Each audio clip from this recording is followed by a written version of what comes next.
reached out to the Attorney General's office to see whether we could get some help working through these questions that come up about not just constitutionality, but any other legal concerns that H81 might raise. If it's chatty out there, it'll stop, I'm sure. So Justin is with us this morning. Thank you for joining us. And why don't we go around the table quickly and introduce ourselves? I'm David Durfee. I'm chair of the committee. I represent Shaftesbury, Sunderland, and Glastonbury in Bennington County. Rodney Graham. I represent Orange 3, which is Williamstown and Chelsea. And Jed Lipsky, I represent Lamoille 1 districts, which is Stowe. Henry Pearl, I represent Danville, Peacham, and Cabot. Charles Wilson on Caledonia 3, which is Linden, Sheffield, Wheelock, Sutton, and Newark. I'm David Templeman. I represent Brownington, Barton, and Westmore. Great. Josie Levitt, Grandel Chittenden, all of Grandel County, and West Milton. Mike Rice, represent the Bennington Rutland District, Danby, Dorset, Landgrove, Mount Tabor, and Peru. John O'Brien, Windsor Orange 1, which is Royalton and my hometown, Tunbridge. Esme Cole, Windsor 6, Hartford. Good. And Representative Supernaut is maybe joining us. So if she comes in, that's who that is. And I think you've talked to Alora, who's back here in the corner. So good morning. Good morning. And I'll be quizzed on everyone's districts, right? Just to make sure that's happening. I'm Justin Colber. I'm an assistant attorney general, and I'm the chief of our environmental and public protection division. I'm here this morning. I hope I can be helpful for all of your questions, and that'll be my goal here. I do have some prepared testimony that I could start to walk through, and feel free to interrupt with questions, I suppose. Do we have a copy of it? I didn't receive it, but. Oh, I'm sorry, nothing written. This is just Great. my prepared comments, Okay. but nothing written for you folks. Okay. Well, great. First, I will let you know that the Attorney General's office supports the bill. We don't have specific word changes or concerns to raise. I thought I would walk through our consumer perspective. That's where we probably have the closest expertise. And then I can certainly talk about some of the legal and constitutional issues that I know have come up around this bill. So first, I'll start with our consumer perspective. And we think this bill, H81, is good for consumers and it's good for fair competition. And both of those are dual purposes of the Consumer Protection Act. Specifically, this seems to address a concern about preventing repair monopolies. It would ensure farmers can repair agricultural equipment at a reasonable cost. And that approach helps prevent antitrust and monopolies. And of course, the history of consumer protection laws, both in Vermont and in our country over 100 years ago, really started from that antitrust perspective. And so this bill would help to alleviate those concerns. I can just speak to one of the modern cases in 1992, the Eastman Kodak case, where Kodak was unlawfully connecting sales of service of their Kodak Xerox machines to the sale of parts, and that violated federal law, and that was known as the anti-tying provision. I think that came up in some earlier materials. So a right to repair is sort of a part of preventing that anti-tying. It's separating those things out, parts, service, sales, and that prevents monopolies and antitrust behavior. Second, I want to mention the federal government really supports these policies and bills at a general level. The Federal Trade Commission has supported the right to repair generally. I believe in the record of materials with this bill, I saw that there was a submission of an FTC white paper of over 50 pages that talked about repair restrictions across all industries, particularly vehicles and equipment. And they noted that repair restrictions do burden consumers, and those burdens tend to fall more heavily on low-income consumers, and that's certainly a concern. And they noted that requiring manufacturers to loosen repair restrictions, such as access to information, manuals, spare parts, and tools, that those are supported widely by the FTC and by the comments that they reviewed. And they had a quote that said the FTC likes to work with legislators, either at state or federal level, to, quote, ensure that consumers and independent repair shops have appropriate access to replacement parts, instructions, and diagnostic software. And I think your bill speaks to doing that. And so the FTC supports that. Obviously, our office works closely with the FTC. The FTC mirrors Vermont's Consumer Protection Act, so we're in alignment there. I can also note the U.S. Department of Justice is supporting this type of legislation and policy specifically in a current lawsuit against John Deere. I think I saw that in the record materials as well that you guys have access to. So the Department of Justice supports these policies. And thirdly, our office will be joining a joint letter to Congress to support the current pending federal legislation. It's the Fair Repair Act that was introduced in June of 2021, HR 4006. I believe this committee is well versed in that as well. And we're going to be joining a comment letter that speaks to supporting it, including noting how it would allow farmers whose equipment is increasingly relying on digital components to make on-the-spot repairs, to have closer and more responsive and less expensive access to the repairs and services that it needs. So we support that at the federal level as well.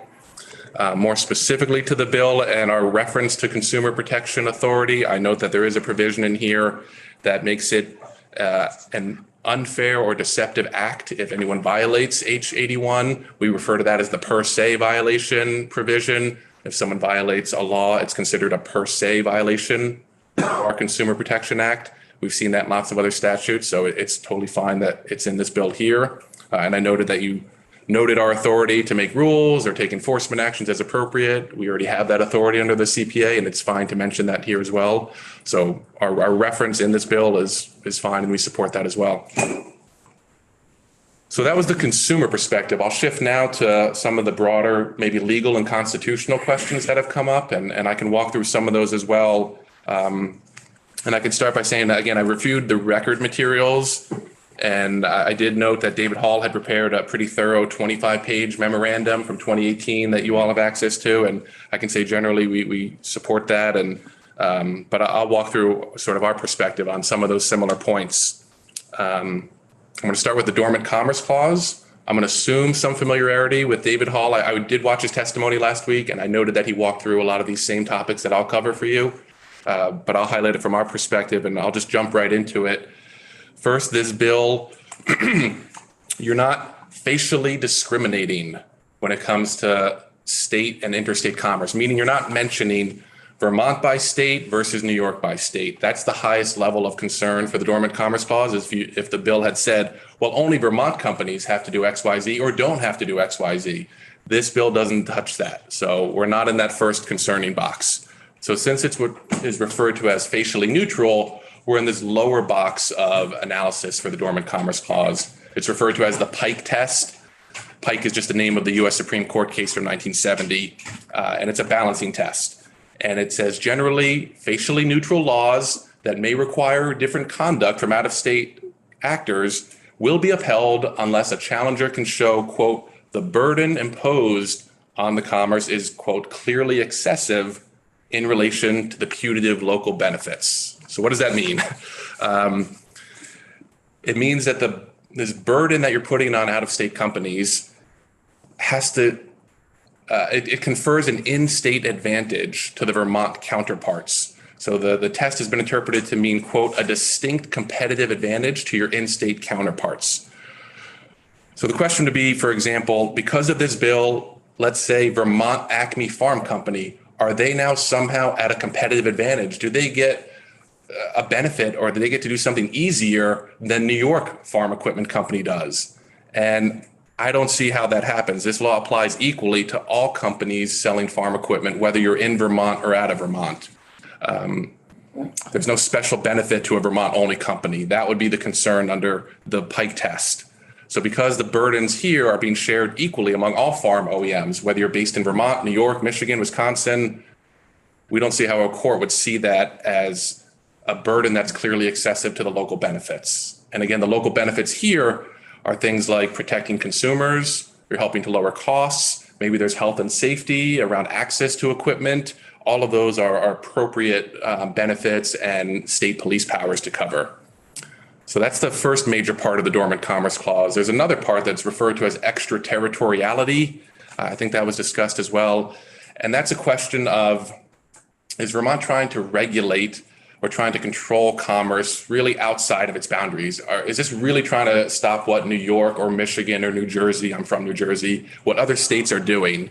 And the closest case to that was out of the Second Circuit when Vermont passed a law to require labeling of anyone who uses mercury in lamps and other products. The state of Vermont got sued, and it wasn't a law that discriminated against specific states. It didn't say Wisconsin company, if you sell a lamp to Vermont, you got to do X. It was facially neutral, just like your bill H81.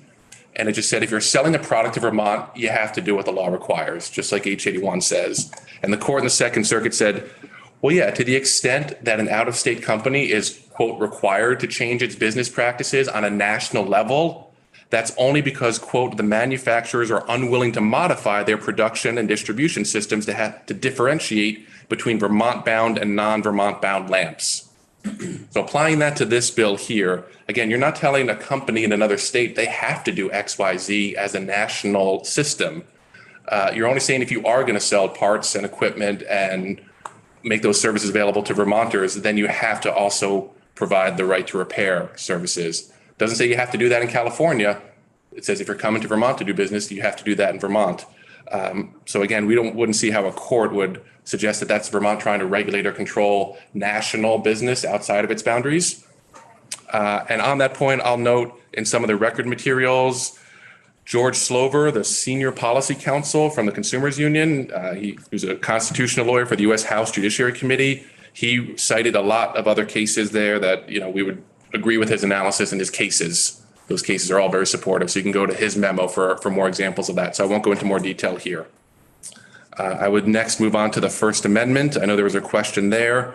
And the question really comes down to, is H81 considered impermissible compelled speech? Are you forcing someone to do something that the First Amendment says, whoa, states can't can't regulate my speech, tell me what to say or not to say. So I think presumably the argument would be the argument might be something like, well, companies are being forced to disclose an instruction manual for how to repair a tractor, let's say. And because I'm being forced to give this repair manual, the government is impermissibly regulating my speech by telling you what to say. Something like that would be the argument, or that's the question. And to answer that question, it first depends on the level of scrutiny we're giving these laws. For example, the highest level of scrutiny is it a restriction of speech? Are we actually preventing someone from saying something? That's the highest level of scrutiny. Case law also looks at if you're differentiating among different speakers of speech. You're telling some speakers you can say this and others you can't. That also results in a higher level of scrutiny. And I'll give an example of how this played out in a negative way for the state of Vermont. When the state of Vermont passed a bill, some members might know this, the case of IMS versus Sorrell. It was a case about trying to control data miners who are using medical information and prescription information to do marketing. And Vermont passed a law that said, no, we don't want data miners to have access to prescription information and market it. And that was seen as a restriction on speech. Data miners, you can't say something about prescription information. So restricting their speech. It also differentiated the speakers. The law only applied to data miners. It still allowed doctors, or even you and I, to say something about prescriptions and marketing. So it was only focusing on one group of speakers, and it said what you can't do. And the US Supreme Court struck that down as restraining speech under the First Amendment. So applying that here to this bill, looking at H81, we don't see anything that restricts speech. You're not telling someone what they can't say. You're also not targeting specific speakers different than others. Again, this is a neutral law that's going to apply to any OEM that's providing its farm equipment services to Vermont. So we think that would put that in the lower category, the category of commercial speech box, which has lower levels of testing and protection. And what you're really doing here is you're requiring disclosures of information. It's affirmative speech in a sense. You're not restricting it. You're telling these OEMs you have to say something. You have to give the instruction manual to those that ask for it. I'm going to pause. Representative Please got a question. Just to that point, I was just thinking, is there anything, because we're only telling agricultural manufacturers, or would be telling only agricultural manufacturers that they have to disclose or provide speech or whatever, but not other manufacturers? Is there any does that have any implication or not? Well, I think because it only applies to agriculture manufacturers of OEM farm repair equipment, that there's not another speaker of farm repair equipment. Okay. So I think that's how you get around it, is that it's covering the whole universe of OEM equipment and service and repair, and only farm OEMs do that speech, right? There wouldn't be another industry. There's not a medical industry who's going to have the John Deere tractor handbook. Yeah. John Deere Or- can say, hey, you're picking on us, but you're not picking on, Craftsman, or lawnmowers, it has to be, it's okay if it's just in agriculture. Because this bill is limited to just the OEM things, let's say the bill was saying all vehicles had to provide, any vehicles had to provide repair access, but only farm vehicles have to do this sort of speech. Maybe that could be seen as differentiated within the world of what you're regulating. But here, the total world is just farm OEMs. At least that's how we would try to, articulate it. But we can't say how a court might view that differently. Sure, okay. So what you are doing here is you're requiring disclosures of information. It's affirmative speech. Give people the engine handbook. And disclosures of information are generally something that, again, fall within state police powers. They're generally upheld under commercial speech standards. Some of those cases, like the mercury lamp case I just described, that was also challenged on First Amendment. That was an affirmative disclosure. You have to say in a label if there's mercury. Similar here, we think a court would treat that similarly. Other cases, New York, you'll recall they were the first state to require calorie disclosures. When you walk into McDonald's, you see those calories. That came from New York. And that was challenged under the First Amendment of, hey, you're compelling me to say something. Yes, New York was compelling companies to disclose information to consumers. And we think that's similar here. There were other cases that were cited, again, by George Slover. His policy memo I thought was very good because he just did a good job summarizing a lot of other similar cases that you can review as well. I'll also mention the comments that I reviewed from the executive director of the Repair Association. His comment was that the bill had been, quote, thoroughly vetted by legal staff and state attorneys general over a period of 9 years and across more than 40 states. I have no reason to disagree with that statement. He also noted that their members were the Electronic Frontier Foundation, who regularly argue First Amendment and IP issues. And according to him, they are, quote, okay with it. I have no reason to dispute that. We are familiar with the Electronic Frontier Foundation. So I just noted those materials in the record. And then lastly, I think there was a question around takings. Please. Brian, and before we move on to takings. Yeah. I just wondered, so if this passed, an option for John Deere would be not to sell anything, parts, service in Vermont? I think a company would have that option, yeah. I guess Michael Grady was saying during the GMO labeling, pirate booty of all things was like, we're gonna have to change we don't know where corn's coming from the facility, so it would disappear from the shelves of Vermont. Right. That was the choice. When you have a law that's facially neutral, but it does affect how a national company does its business, Pepsi and Frito-Lay, they decided to start labeling for GMO. The bag of Doritos started to have the Vermont compliant label for the short time that Vermont's law was in practice. So they made that business decision as a national company. Other national companies might make a different business decision. The key is that your law is not compelling them to do things one way or the other. Is that why there's no private booty anymore? No, there is. Okay. In Vermont. Haven't been able to find it, okay. Let's take a break and get some. Our GMO law was not found unconstitutional. It was actually upheld by the Second Circuit under the these same tests that we're talking about, dormant commerce clause, First Amendment. The GMO law was upheld, and then it was replaced by a federal law. We were preempted. Federal law created a new GMO standard, exactly. But for that short time that Vermont's law was in place, which our office helped work on, I was there, I helped work on it. There was some nice personal satisfaction that it passed, and I even have a pack of Mars peanut M&Ms that had a compliant label with Vermont's law version because it was a national company that chose to comply with Vermont law. Big company. These are big companies, that's right. Mars. And there's nothing wrong with having laws for, particular states for companies that want to do business in that state. Yeah. So then lastly, I was going to mention the takings clause, which we think is probably less directly applicable than the other doctrines I mentioned. It's to the extent it does apply, Again, we're going to be in a much narrower legal box. You're not taking anyone's physical property. You're not taking their land. The question becomes, is it known as what's called a regulatory taking? And that's where the government imposes regulations that restrict an owner's ability to use his own property. So again, I suppose an argument or a question would be, are you restricting John Deere or an OEM from using their property in a way that is an unconstitutional burden? And the example those questions really come down to, what's the economic impact of the regulation? And are you essentially depriving someone so much of their use of property that it becomes very little economic value or almost no economic value? Are you interfering with what's known as distinct investment-backed expectations? And what's the character of the governmental action? And this last factor is important because, again, the takings clause really developed around physical property and physically taking people's property. That's the highest level of concern for courts.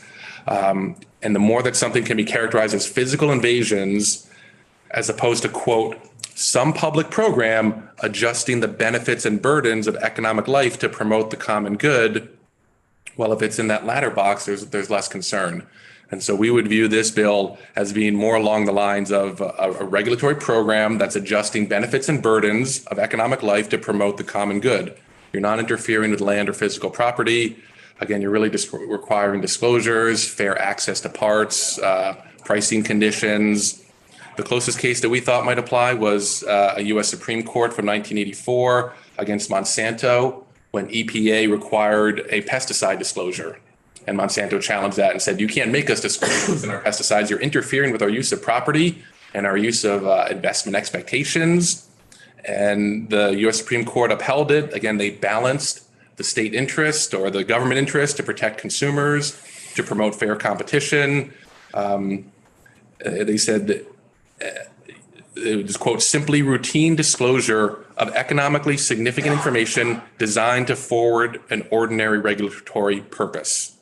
So I think that language is most applicable here, where this is a routine disclosure of what is economically significant information. It's material to consumers. Consumers and farmers definitely care about this information and want access to it. And it's designed to forward your ordinary regulatory purpose here of providing access to equipment, parts, services, lowering costs, all of that.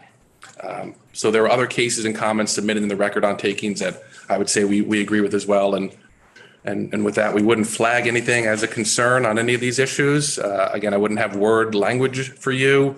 I'm hoping these principles help illuminate more of those questions, but that would be my prepared comments, and I can answer more questions. Representative Levitt. I guess, and I apologize if I missed this, can you speak to a company's sort of hiding behind their trade secrets? Because that felt very nebulous to me, and we chose not to define trade secrets in the bill, and I'm wondering, mistake, not a mistake? I think trade secrets is defined elsewhere in statute, so the bill refers to the existing definition, but I think it still is an open question. Yeah, because I worry that, John Deere, we keep picking on them, but kidding. They might claim that everything that we're asking them to give a consumer or a non-authorized dealer is a trade secret. So I noticed the bill has this exception that you're not requiring anyone to divulge a trade secret. I think that is good. I'll note that Monsanto case, they did make an argument that they needed to control their trade secrets. And again, the disclosure of pesticides was upheld and said it's not an impact to your trade secrets. And actually, there's a policy to prevent an antitrust misuse of your trade secrets. It was referred to as an abusive control over their trade secrets. So companies can't hide behind trade secrets to create a monopoly, essentially. So there's a balance there. And I think it's even better that you've made it explicit that you're not requiring divulgence of any trade secrets, and it's probably good that you define that. Also, I just want to note if I've used the company name John Deere as an example, that's only because I have limited awareness of companies and OEMs in this space, but I also want to be clear, we're not speaking to any one particular company or OEM. They were just example names, but I think that's a good point. Yeah, thank you. Representative Templeman. So you've gone point by point regarding potential pitfalls legally with the industry and kind of dismissed each one pretty well. So if we pull this back, the camera, and look at it through a layperson's eye. From a level of 1 to 10, say, how likely is this to trigger a lawsuit from the industry? I don't know that I can answer that on a scale of that. We see challenges in areas we didn't predict and no challenges in areas where you may have thought you would have gotten one. And I think maybe that's where we would agree with David Hall's analysis and his memo. And I don't want to supplant your own legislative counsel's sort of guidance on that. I can't say that the Attorney General's office has gotten a public record or a complaint that suggests, anything along a lawsuit. Like if we got a letter from an industry that said, "Dear Attorney General, you need to do something about this." We haven't gotten that letter or public complaint about it. But generally, it's maybe not as big of an issue as may have been presented. I'm not sure how it's been sort of presented or framed up over the different testimony, but I think a lot of the materials on the record, we would agree with those that explain the cases and the case law and the principles.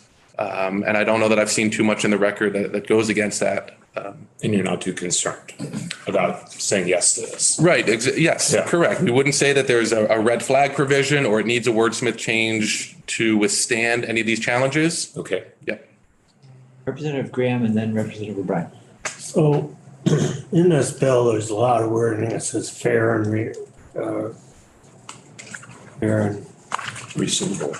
reasonable. And what's the definition of that? Because manufacturer and the dealer and the consumer all have a different idea of what's fair and reasonable. So how is that going to be looked at and how is that going to be enforced? And the second thing is Vermont's not the biggest ag state in the union. And that's not where these manufacturers are making their money. It's out in the Midwest where big farms are. So it would not be surprised if they started pulling dealerships out of the state. And that's going to make it much harder for Vermont farmers to get parts, to get material, to get things fixed. Whether it's legal or it's not legal. I mean, reality is it may not help at all. They make it harder to do business. I can speak to the second part of the question in common, which I would say we would defer to your good policy judgment on how to balance these burdens and benefits, whether it has a consequence of Vermont farmers not being able to get access to something that wouldn't be something that we would weigh in on as your policy decision to weigh those out. The question of whether you're, again, trying to regulate an outside company versus an in-state company, those are more of the legal questions we would look at. So I wouldn't be able to speak to if there is that unintended consequence, quote, how to go forward or what to do about that. I think that's exactly your good judgment and your state police powers to make those decisions.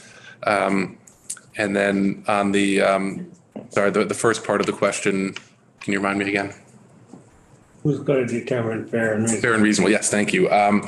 So I haven't come across anything in our consumer protection statutes or cases that interpret those particular terms. So I think that, again, falls to this body to define those. And I think you've done a fine job of doing that and explaining what that means.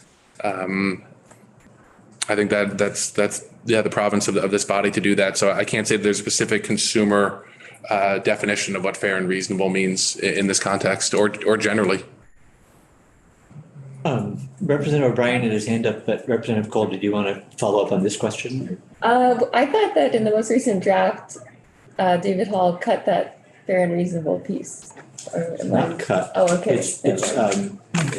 There was some parsing and some clarity, but it's definitely still there. Okay. Yeah. Representative O'Brien.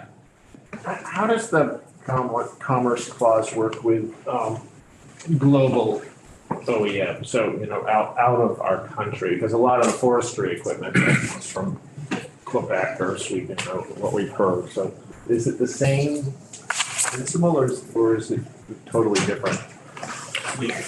It would be the same principle. Another case was the U.S. Department of Agriculture was requiring all meat companies to disclose the country of origin. So you absolutely had international companies, Argentina beef, had to label it as Argentina beef, and that was challenged under these principles we talked about, and that was upheld as well. So it's no distinction. Again, if a company wants to do business in Vermont, they'd have to comply with Vermont law. And I want to elaborate a little bit more on the fair and reasonable part. What's important is that you're giving companies as much clear notice of how to comply with the law. And that's the important part, is that you're defining fair and reasonable and you're giving context to what it means. And that is important for consumer disclosures and consumer laws to make sure that companies can comply and they can't say that they haven't had fair notice of what the policy is. So I think that's also important to define it, and that's good here. And that's an important principle I wanted to circle back to. Representative Pearl. I just had a question about because we have been hearing about maybe the potential consequence of dealerships leaving or something. It says in here it's for equipment sold or used in this state. So if, let's say hypothetically, a company decided that they were going to no longer have a dealership or sell their equipment in Vermont, this law would still apply to that manufacturer if somebody went over the border and bought a tractor, say in New York, and used it in Vermont, correct? Yeah, I'm trying to think through. As long as you can say that the company had notice of having to comply with Vermont law. They wouldn't they wouldn't be able to say, I need to see your ID. If you're from Vermont, I'm not selling you this product. That seems a little crazy, but a company can't do that, or can they, or? I think as a legal principle to regulate companies that are out of state, there's this concept of, are they on notice that they had to comply with that state law? Yeah. And so the question would be, if it's a New York company, did they know their equipment was going to end up in Vermont? Did they actually know in their supply chain that New York dealer was selling to Vermont? That's the kind of analysis you would have to do. Yeah. I'm just going to say, and correct me if I'm wrong, but I'm not sure we've heard any testimony from manufacturers or the representatives that anybody would stop doing business in this state if this law were enacted, but that's just my recollection. Representative Rice, were you next?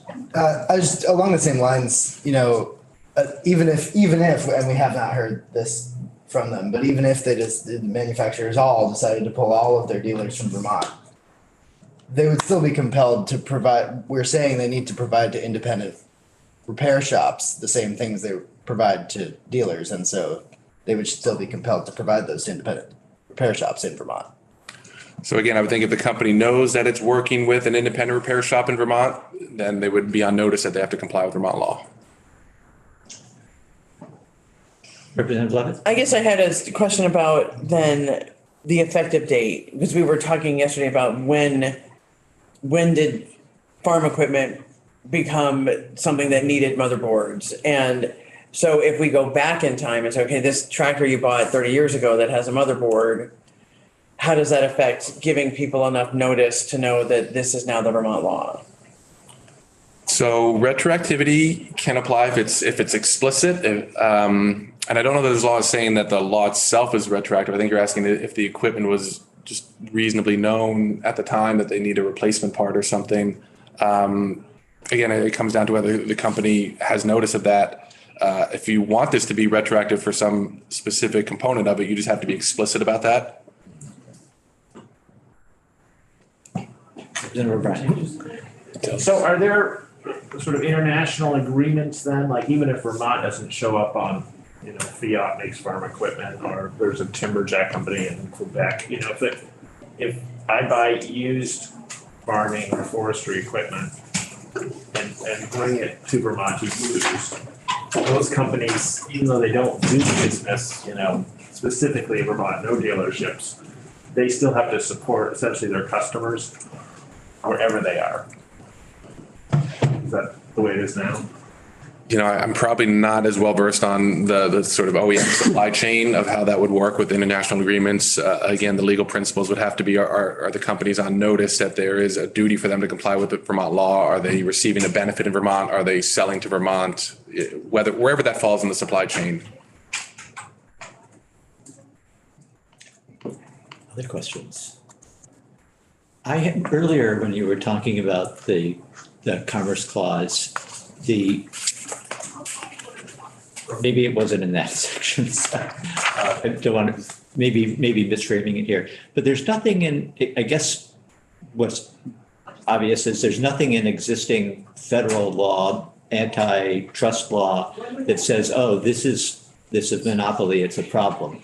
The FTC is in favor of it, and there's federal legislation that's been introduced, but absent that legislation, right now, there isn't clearly a problem or a challenge with it. Is that accurate? I would say, yeah, there's no specific federal provision that speaks to right to repair rules and regulations. And in general, the FTC has been surveying the area and saying that it's a problem because it does touch on antitrust and monopolistic concerns, but there is nothing specific. And so it's been playing out in some specific court cases like the John Deere case, and it's playing out right now with pending legislation, both at the federal and state level. But currently there's not a specific federal rule or guideline that says exactly what to do around right to repair with farm equipment or otherwise. The John Deere case you just mentioned? Yeah, that was the pending antitrust lawsuit. It's a private class action that the Department of Justice intervened on.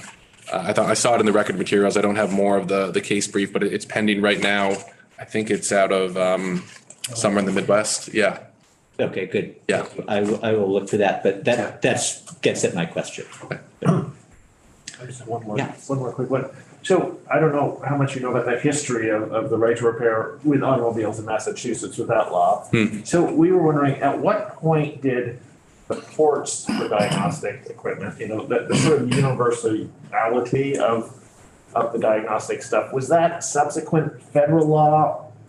Because, it starts out like this proprietary stuff, like depending on if you're Chevrolet or Ford, we'll sell you the equipment just like now with John Deere or Case IH. But at some level, federally, I'm wondering if this would sort of follow potentially the same path. So anybody with a tractor could buy the one sort of universal diagnostic tool the way it is in the automobile industry, because every local mechanic now can read, I don't know about electric, but everything else they plug it into any make of car and it works. Yeah. I think you've stumped me on this. I'm not sure what the legal hook or question is to the question about the universal diagnostic tools and ports. Is it more about the supply chain, and if someone's supplying those is going to be subject to Vermont's law?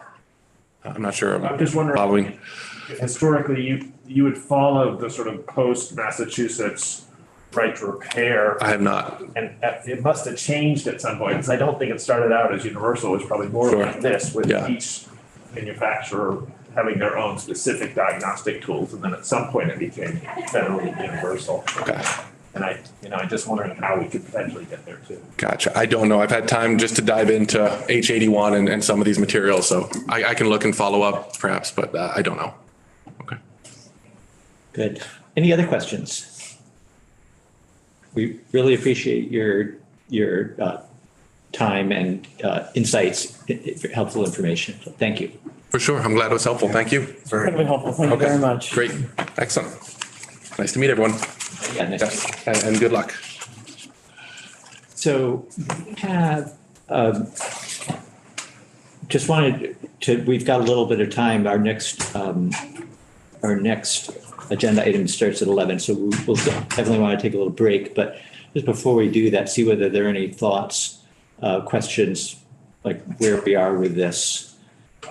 Just a reminder, we had yesterday, I'm not sure if everybody's here, yesterday we had David Hall in and we walked through the entire bill, made good progress. If we're not 100% of the way there on language, I think we're 95% of the way there. You had raised a question earlier, Representative Tuppleman, on one of those part of that perhaps remaining 5%. I think we had a request yesterday from someone to hear testimony from some customers, from some farmers, Vermont farmers, who would like to speak, and I'm inclined to give them that opportunity. It won't be today, obviously. We're going to be on the floor after lunch and into the Definitely. yeah, into the, hopefully not into the evening, but who knows? But possibly tomorrow morning and or Friday. Is there anyone else who you would think it would be helpful to hear from on this bill? And if nobody comes to mind at the moment, but you think of somebody, if somebody approaches you, would like to testify, as usual, you send them to Laura, and we'll see if we can work that out. I think what we'll do then, what we will do tomorrow, if we can get witnesses in, we'll do that, and then we will go back to the bill itself, see what are those remaining issues, and David. So section 3, I believe, was applicability. And there was discussion about maybe even dropping that altogether. From what I just heard a moment ago, it may make sense to come back around to that and actually define, we were talking about defining a period of time in which the manufacturing of this equipment took place. Maybe we want to reconsider that when we have David Hall back. Okay. Yep, I think that was one area that was flagged, and okay, good. Any other thoughts, reactions to the testimony we just heard, or? It was interesting, helpful. I thought it was great. I thought he really went point by point, and he knew everything. He was very clear and helped me really understand this bill better in a broader context than just Vermont, which I think is the thing a lot of us have been struggling with. Good. Okay, well, we'll stop there then, and let's plan to be back right at 11 to continue. We're going to hear at 11 from the Champlain Valley Farmer Coalition, and that'll bring us up to lunch. Mr. Chair, We'll stop.